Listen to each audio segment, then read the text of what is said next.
Welcome back. This is Jikuze, and we are discussing matters investment. But before we get there today, we talk about budgeting. What are these components of budgeting that everybody must have as, on a list? Well, of course, there's the necessities. Yes. Food, shelter. Yeah, and shelter is now the housing, is it? Yes. You cannot live without that. Yeah. Those are the most basic, definitely. Those are the ones you have to have. Yeah. Unless you're living in your parents' house. Yeah. And of course, at some point, they'll ask you to have a lini. By the way, miaka ikishafika bana. Get your house. So yeah, That's true. Those are necessities. Yeah. You have to have them. Yeah. And so there's another component, maybe like entertainment, is it? Entertainment is there. Part of it? Yeah. But I believe entertainment should be a residual because it's not a need. Oh, it's not a need. It's not a necessity. Okay. So the idea here is to decide what are your needs and what are your wants.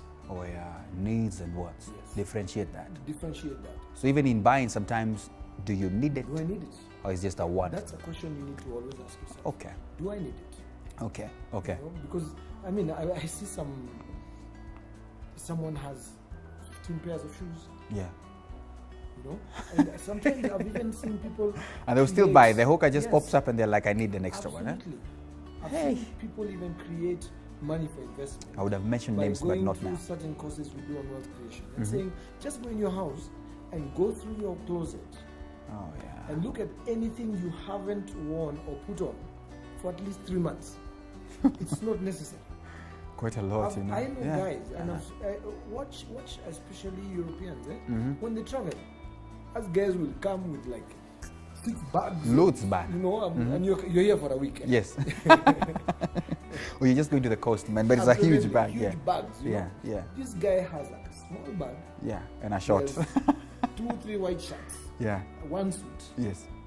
Yeah. And in a week he plays with it in a way that it looks like he has several. Yeah. Yeah, and you're sitting there thinking, I've been a victim, but now I learned. I learned the hard way. Yeah. And you can imagine now you have. I remember one guy saying, "Look, he's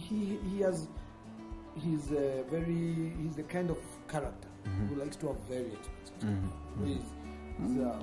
In terms of personalities, is what we call red. He likes to, but gotta show off a bit. He says he doesn't have more than one watch. He just has that one really, really just watch. You know what I mean? Yeah. As in, it's a statement, but no struggle to choose. Yes. Not like have 10 of them. Like, what are they for? I mean, people with a closet. Absolutely. Yeah. So again, what are your needs? What are your wants? Wow. Then, so look at it. For example, housing. You shouldn't do. They say 28%.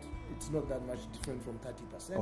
Okay. So if I have 100,000, assuming you're not including it's been taxed and all those things. Oh yeah, because if you mention tax, man, 30 is gone. Yeah, so let's assume that's the take home. Is say I've taken home 100,000. 100, yes. At least my rent, let's say 30%, because you'll say 28,000 is for the house. Okay. And then 2,000 is for electricity and water. Okay. Because those are also amenities you need. Okay. In fact, I think you should. Let's do it this way, because if you're taking home 100K, it means you're earning about 130 something there. Yes. But let's now come back to the man who's just earning 100. He's cut 30. He's gone. Left with 70. So 28% of him is between 15. Church guy, 10 has gone. 10% by the church, Kanisa. Yes. Yeah. So now you have what? And we have said the debate of whether it's gross or net is another story. Yeah. Let's not go there. Let's leave that to the past. So if it is actually gross, we assume. So 10 is gone. So this guy has 60K left. You have left with 60. Yes. And now there's housing, shelter. I mean, that's shelter and and food. Living in a 25,000 house. How much money is he being left with? That's crazy because that's about 45. That's crazy because you haven't counted bus. Actually, he 35. Needs to move around. Yeah, there's transport cost as well. Yes. And he still needs to save. He needs to save and have some entertainment. He needs to have a nest egg. Remember, if you're not married, you should have at least 3 months of rent lying somewhere in an account. Okay. Most of us, even I would lie to you, it's a very difficult thing to do, especially when you have children and all that. Yeah. But you should have put away somewhere 3 months, enough to sustain you for 3 months. Means you're talking about rent, food, and everything. Yeah. That's where savings come. Okay. But it doesn't have to be in an account which you can access. You can go to a bank and get a call deposit. Yeah. Because a call deposit, at any point in time, you can go and say, okay, now I want the money.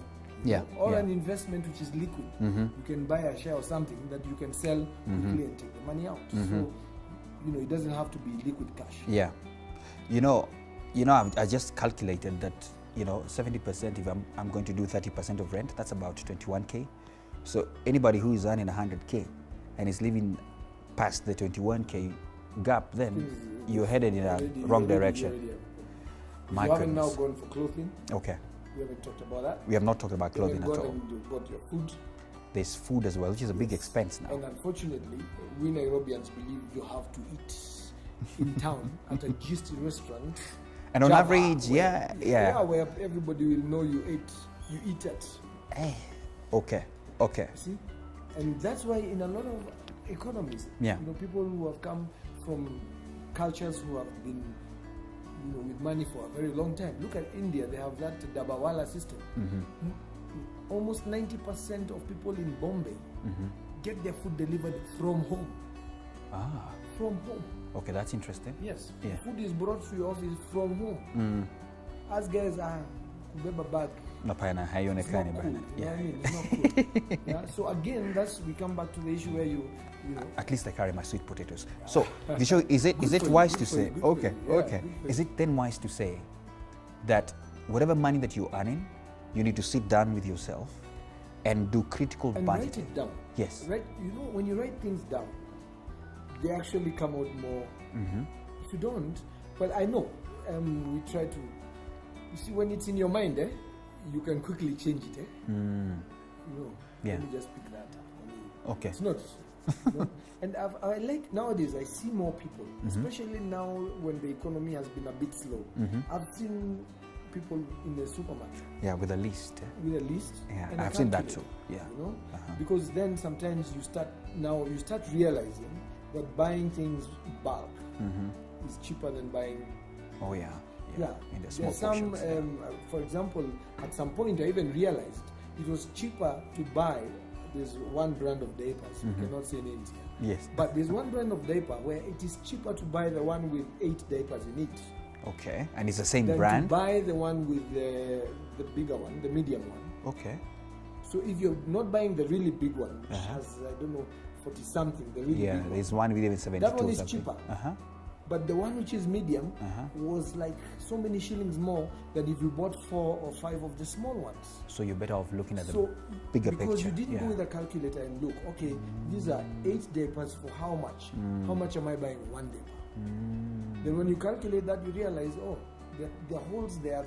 There could be 3 or 4 extra diapers within this big one. Sometimes you're buying, washing powder? And because it is in a candor, it looks convenient. Yeah. But when you do the calculation, you realize you'd rather buy that indoor the first time. Okay. And then in future, just buy the packet one because the packet is cheaper. Okay. Because you're buying the door. Every time you buy, you're buying a bucket. Okay. So you're paying for the powder plus the bucket. So there's small things. So you no longer need to go and buy those things extra. And if you're doing those calculations and you're writing it down, what happens? You start seeing the holes. Start realizing, there's a 2 shillings. Remember what we said, it's not how much you earn. Yes. It's what you do with the little you earn. Those 1 shillings. They matter. I remember when I was young, if I was sent to the shop with 1,000 and the change was like 200. Yeah. It wasn't a big problem if I sort of pretended to have forgotten it. Yeah. But if it was 20 cents, my friend, I would be asked for it like 50 times. Okay. 20 cents. Where's my 20 cents? Bring it up. Yes. And I think we see it. Unajua mwizi wa kuku anafungwa miaka mingi. You know what I mean? Yeah, because it's those small ones. Once you have a habit of making sure those small ones which look like they are nothing. Because again, when you have budgeted your money, that disposable income might look like very little. Okay. But it's a lot of money. Okay. I'll give you an example and we're going to talk about it later. Yeah. In investment, most people look at money as an absolute. They say I invested 500 shillings, right? Yeah. Now it is worth 550 shillings. So there's something. And then they think, 50 shillings I can lunch. I let it believe. You see. But 50 shillings of 500 is 10%. Yeah. And that's why in finance, you always notice, we never talk in absolutes. We don't say 10 billion. We say 10%. Okay. Because 10% of a billion and 10% of a million is still 10%. Okay. If you can keep making that 10%. Okay. So I want to put you on the spot to finalize this budgeting story, because there's a lot of things to talk about before you even get invested.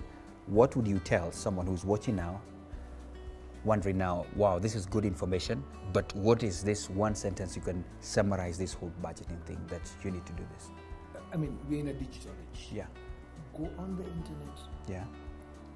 Google budget. Yes. Personal finance or something. How to budget. Take it. Personal finance. It's all over the place. But just read it. Okay. Yeah.